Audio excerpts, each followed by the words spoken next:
प्रिय भक्तजनों, आज हम आपको श्रीमद् भागवत महापुराण के द्वितीय स्कंद के 6वें अध्याय की कथा सुनाएंगे, जिसमें कि भगवान के विराट स्वरूप की विभूतियों का वर्णन सुनाया जाएगा।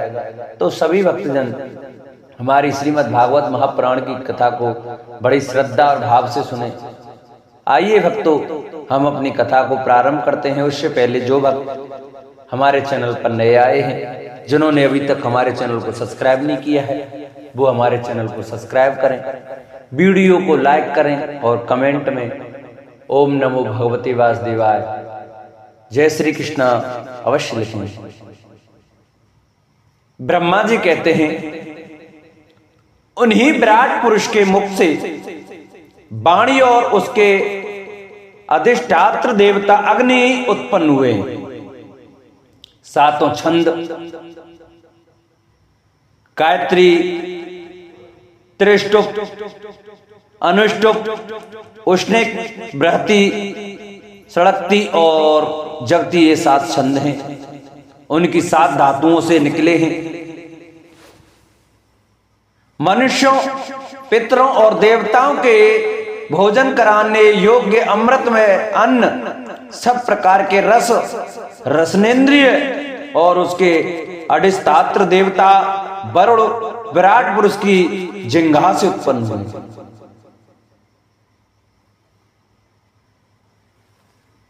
जिह्वा से उत्पन्न हुए हैं। उनके नासा छिंद्रों से प्राण, अपान, व्यान, उदान और समान, ये 5 प्राण और वायु तथा घ्राणेन्द्रियां से अश्विनी कुमार समस्त औषधियां एवं साधारण तथा विशेष गंध उत्पन्न हुए हैं।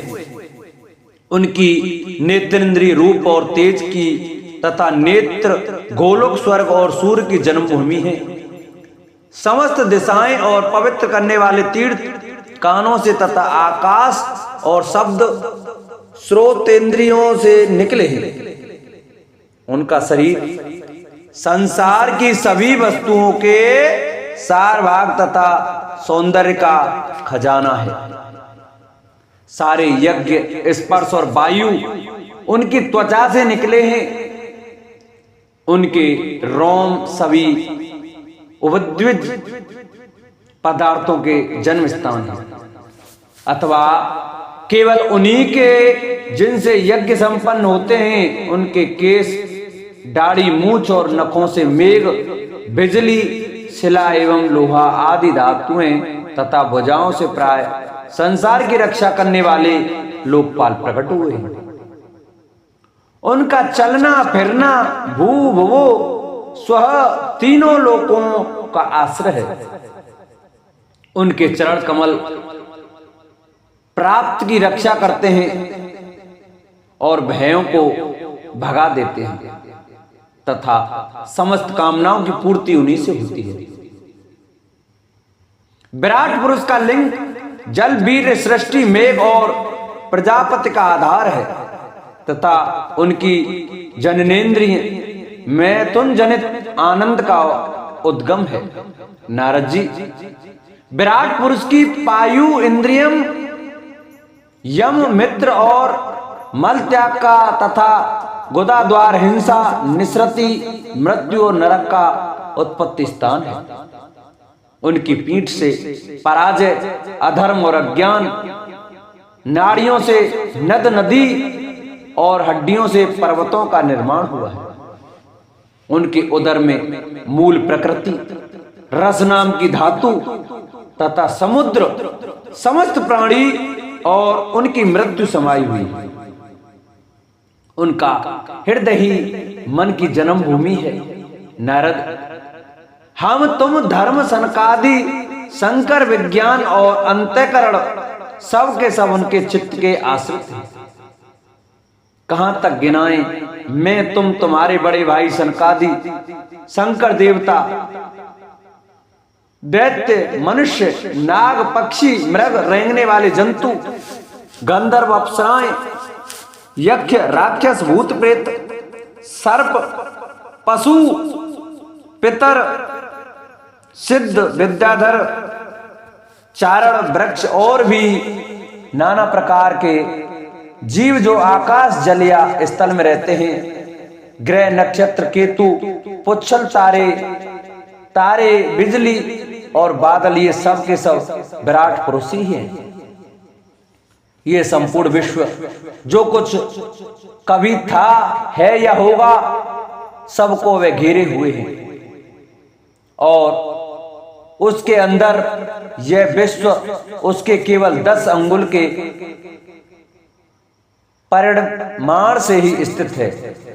ब्रह्मांड के 7 आवरणों का वर्णन करते हुए वेदांत प्रक्रिया में ऐसा माना है कि पृथ्वी से 10 गुना जल है, जल से 10 गुना अग्नि, अग्नि से 10 गुना वायु, वायु से 10 गुना आकाश, आकाश से 10 गुना अहंकार, अहंकार से 10 गुना महतत्व और महतत्व से 10 गुनी मूल प्रकृति है।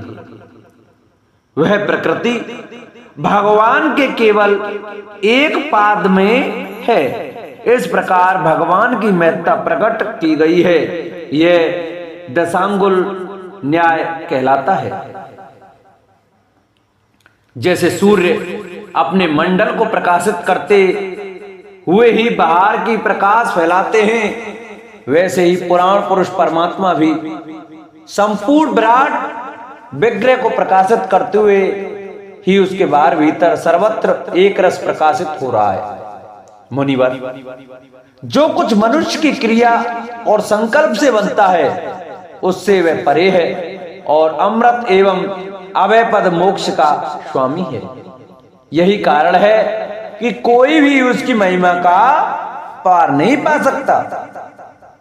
संपूर्ण लोक भगवान के एक पाद मात्र अंश मात्र है तथा उनके अंश मात्र लोकों में समस्त प्राणी निवास करते हैं।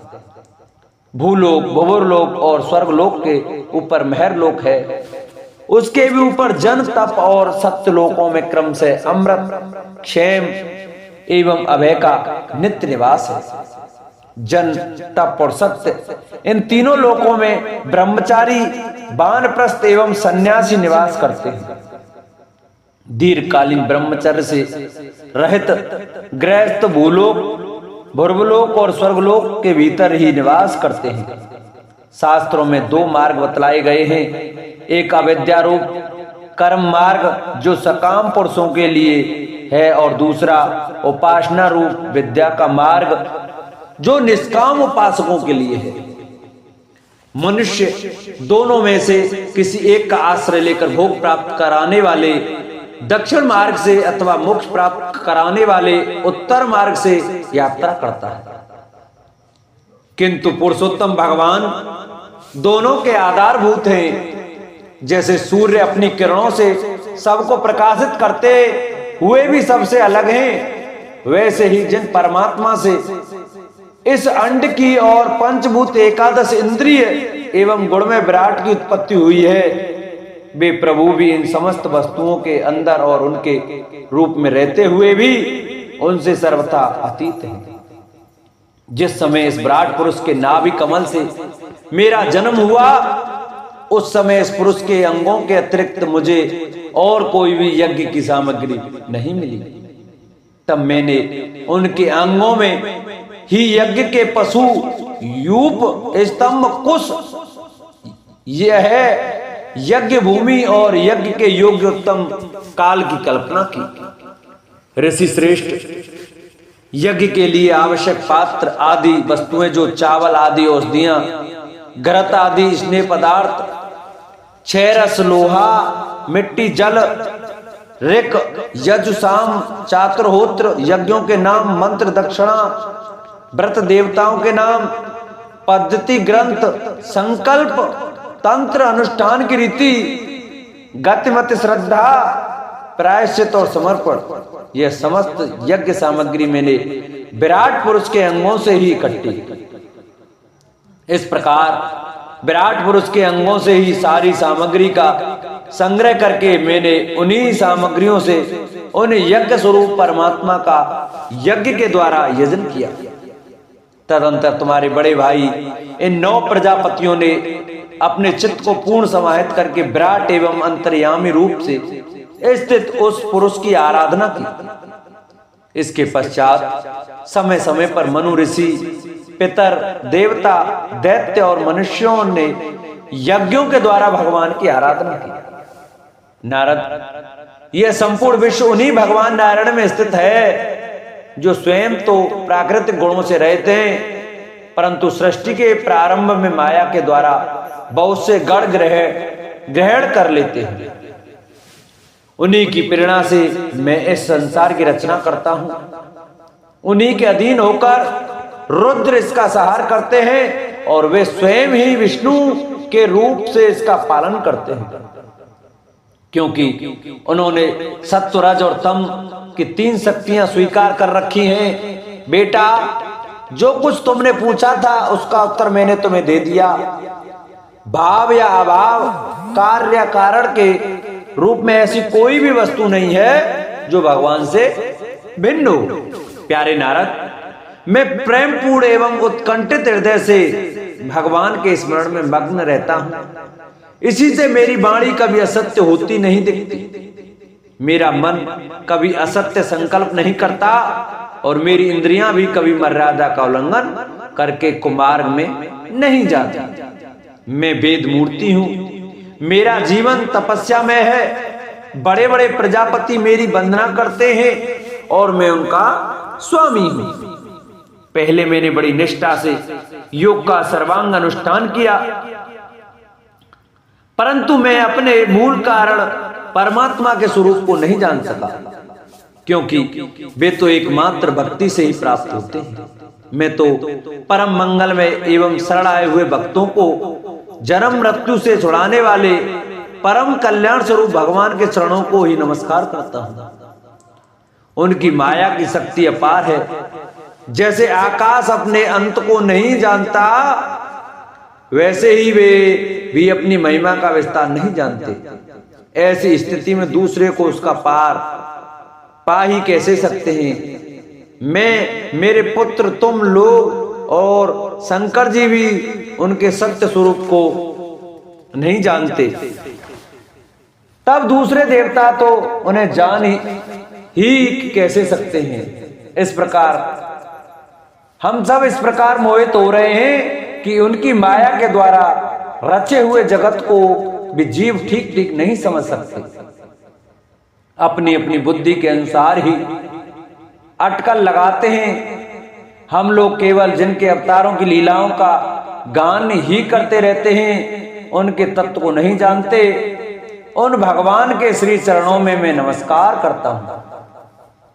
वे अजन्मा एवं पुरुषोत्तम हैं। प्रत्येक कल्प में वे स्वयं अपने आप की ही सृष्टि करते हैं, रक्षा करते हैं और सहार कर लेते हैं। वे माया के लेस से रहित केवल ज्ञान स्वरूप हैं और अंतरात्मा के रूप में एक रस स्थित हैं। वे तीनों काल में सत्य एवं परिपूर्ण हैं। न उनका आदि है न अंत। वे तीनों गुणों से रहित सनातन एवं अद्वितीय हैं। नारद, महात्मा लोग जिस समय अपने अंतःकरण, इंद्रिय और शरीर को शांत कर लेते हैं, उस समय उनका साक्षात्कार करते हैं। परंतु जब असत पुरुषों के द्वारा कुतर्कों का जाल बिछाकर उनको ढक दिया जाता है, तब उनके दर्शन नहीं हो पाते। परमात्मा का पहला अवतार विराट पुरुष है। उसके सिवा काल, स्वभाव, कार्य, कारण, मन, पंचभूत, अहंकार, तीनों गुण, इंद्रियां, ब्रह्मांड, शरीर, उसका अभिमानी, स्थावर और जंगम जीव, सब के सब उन अनंत भगवान के ही रूप हैं। मैं शंकर, विष्णु, दक्ष आदि प्रजापति, तुम और तुम्हारे जैसे अन्य भक्तजन, स्वर्गलोक के रक्षक, पक्षियों के राजा, मनुष्य लोक के राजा, नीचे के लोकों के राजा, गंधर्व, विद्याधर और चरणों के अधिनायक, यक्ष, राक्षस, सांप और नागों के स्वामी, महर्षि, पितृपति, दैत्येंद्र, सिद्धेश्वर, दानवराज और भी प्रेत, पिशाच, भूत, कुष्मांड, जल जंतु, मृग और पक्षियों के स्वामी एवं संसार में और भी जितनी वस्तुएं ऐश्वर्य, तेज, इंद्रिय बल, मनोबल, शरीर बल या क्षमा से युक्त हैं, अथवा जो भी विशेष सौंदर्य, लज्जा, वैभव तथा विभूति से युक्त हैं, एवं जितनी भी वस्तुएं अद्भुत वर्ण वाली, रूपवान या अरूप हैं, वे सब के सब परम तत्व में भगवत स्वरूप ही हैं। नारद, इनके सिवा परम पुरुष परमात्मा के परम पवित्र एवं प्रधान लीलावतार भी शास्त्रों में वर्णित हैं। उनका मैं क्रम से वर्णन करता हूँ। उनके चरित्र सुनने में बड़े मधुर एवं श्रवणेंद्रियों के दोषों को दूर करने वाले हैं। तुम सावधान होकर सुनो। बोलो भागवत भगवान की जय। भक्तजनों, आज की कथा को हम यहीं विश्राम देते हैं। उसके आगे की कथा में कल हम आपको भगवान के लीला अवतारों की कथा सुनाएंगे। तो सभी भक्तजन हमारी श्रीमद् भागवत महापुराण की कथा को प्रतिदिन बड़े श्रद्धा और भाव से सुने। जो भक्त हमारे चैनल पर नए आए हैं, जो हमारी वीडियो नए देख रहे हैं, जिन्होंने अभी तक हमारे चैनल को सब्सक्राइब नहीं किया है, वो हमारे चैनल को सब्सक्राइब करें, वीडियो को लाइक करें और शेयर करें, चैनल को सब्सक्राइब करें और कमेंट में ओम नमो भगवते वासुदेवाय, जय श्री कृष्णा, राधे राधे अवश्य लिखें।